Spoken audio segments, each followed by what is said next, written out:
What about the Lakers? Which superstar is going to get on this team so we have a chance to win next year?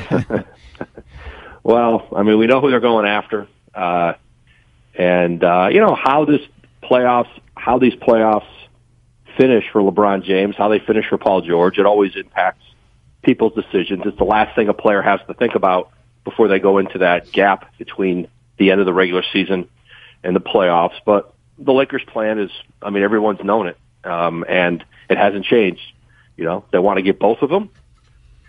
They hope they can get one of them, and if they can't get either, then they're looking at probably doing one-year deals with Isaiah Thomas or Brook Lopez, sort of stopgap. And that Laker team next year is probably, I had a GM say to me at the end of the year who was playing against them, he said, they cannot do anything with that team, and he thought they were a 44, 45-win team next year. If they brought some of those guys back, they'll be improved again.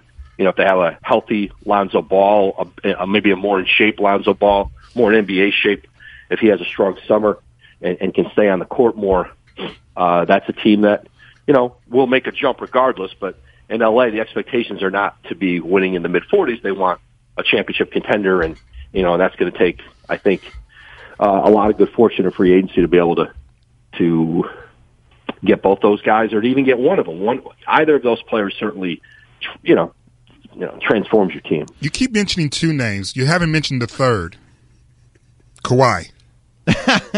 Well, he's not a free agent. Right. Can they steal him? I don't think anybody's going to steal him. Disgruntled employee? Can we buy him?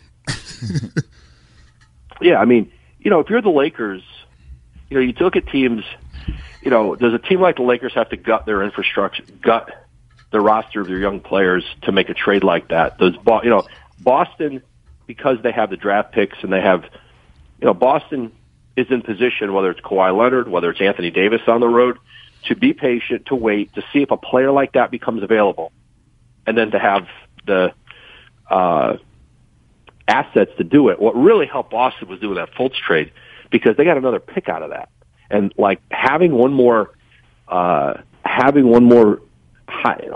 first round pick, certainly helps you to go get players of that caliber, to have the assets to do it, where you can give good young players or a good young player and a pick. But if it's a Kawhi Leonard, if it's an Anthony Davis down the road, they're not trading him now. But I'm saying maybe further into his contract, if all of a sudden New Orleans says we can't re-sign him, or we don't think he wants to stay, we have to get something for him.